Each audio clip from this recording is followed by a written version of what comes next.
Percayakah kalian bahwa dulu negara Korea Selatan harus meniru negara Kenya untuk menjadi negara maju? Lalu kenapa hal itu bisa terjadi? Mari kita simak video berikut. Perlu kalian ketahui, Korea Selatan merupakan negara bekas jajahan Jepang. Hal itu sama seperti dengan negara Indonesia. Akan tetapi, penjajahan yang dilakukan Jepang terhadap Korea Selatan jauh lebih lama dibandingkan dengan Indonesia, yaitu dari tahun 1910 sampai dengan tahun 1945 atau sekitar 35 tahun.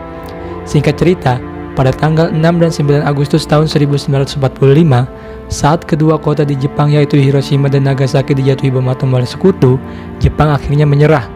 Akibat dari kejadian itu, negara-negara jajahan Jepang terjadi kekosongan kekuasaan atau vacuum power. Tentu hal ini dimanfaatkan oleh negara-negara tersebut untuk meraih kemerdekaannya. Salah satunya adalah Korea Selatan. Korea Selatan merdeka pada tanggal 15 Agustus tahun 1945. Hanya selang 2 hari dari kemerdekaan Indonesia, yaitu pada tanggal 17 Agustus tahun 1945. Setelah Perang Dunia Kedua berakhir pada tanggal 2 September 1945, 2 tahun kemudian terjadilah Perang Dingin atau Cold War antara Amerika Serikat dengan Uni Soviet. Perang ini merupakan perang ideologi dari kedua negara, Amerika Serikat dengan ideologi liberalismenya dan Uni Soviet dengan ideologi komunisnya. Perang tersebut juga berdampak besar terhadap semenanjung Korea. Hingga pada tahun 1950 sampai dengan 1953 terjadilah Perang Korea antara Korea Selatan dengan ideologi ekonomi kapitalisnya dan Korea Utara dengan ideologi militer komunisnya. Dampak dari perang ini menjadikan Korea Selatan sebagai negara termiskin di dunia pada saat itu, bahkan lebih miskin dari Indonesia. Hingga seorang jurnalis yang bernama Rowan Kalik menulis dalam The Australian, saking miskinnya negara Korea Selatan sampai PBB menyarankan untuk meniru negara Kenya agar bisa maju. Setelah perang tersebut berakhir, rakyat Korea Selatan mencoba untuk bangkit. Hingga pada tahun 1960-an, di era kepemimpinan Jenderal Park Chung-hee, Korea Selatan mulai menemukan harapannya. Beberapa langkah diambil untuk membangun Korea Selatan, termasuk pengembangan rencana ekonomi 5 tahun, pengalihan substitusi impor ke pengembangan industri berorientasi ekspor, dan kontrol penuh negara atas kredit.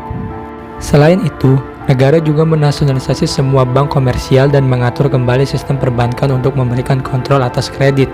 Negara kemudian memberikan pinjaman berbunga rendah kepada pelaku bisnis lokal sesuai dengan kebutuhan rencana ekonomi. Banyak sejarawan yang menganggap rencana pembangunan 5 tahun pertama inilah yang menjadi titik lepas landas ekonomi Korea Selatan.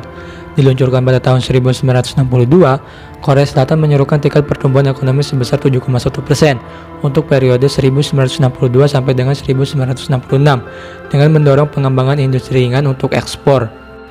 Tidak hanya langkah-langkah tersebut yang dilakukan pemerintah Korea Selatan untuk memajukan negaranya. Mungkin kalian semua sudah mengetahui bahwa Korea Selatan terkenal dengan K-pop dan juga K-dramanya, atau yang disebut dengan Korean Wave. Lalu, kenapa industri hiburan di Korea Selatan bisa mendunia? Korea Selatan merupakan salah satu negara dari sedikit negara di dunia yang menjadikan budaya dan hiburan sebagai komoditas ekspor.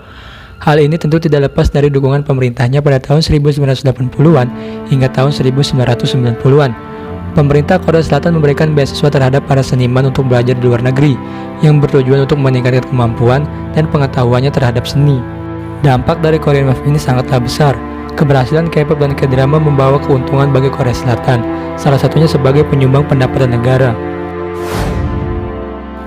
Kalau ada pertanyaan apakah Indonesia bisa menjadi seperti Korea Selatan? Tentu jawabannya adalah bisa. Korea Selatan pernah lebih miskin dari Indonesia dan juga pernah lebih miskin dari Korea Utara. Jika ingin menjadi negara maju dan kuat seperti Korea Selatan, Indonesia harus bisa meningkatkan sumber daya manusianya. Ditambah lagi, sumber daya alam yang dimiliki Indonesia sangatlah banyak. Apabila kita berhasil mengelolanya dengan baik, bukan tidak mungkin kita bisa melebihi Korea Selatan. Tetapi, untuk mewujudkan hal itu, perlu kerjasama antara pihak pemerintah, pihak swasta, dan juga masyarakat. Tentu sebagai generasi penerus di negeri ini, mau tidak mau, kita harus bisa memperbaiki dan meningkatkan kualitas diri kita dan juga orang lain. Karena baik buruk suatu negara itu dilihat dari masyarakatnya.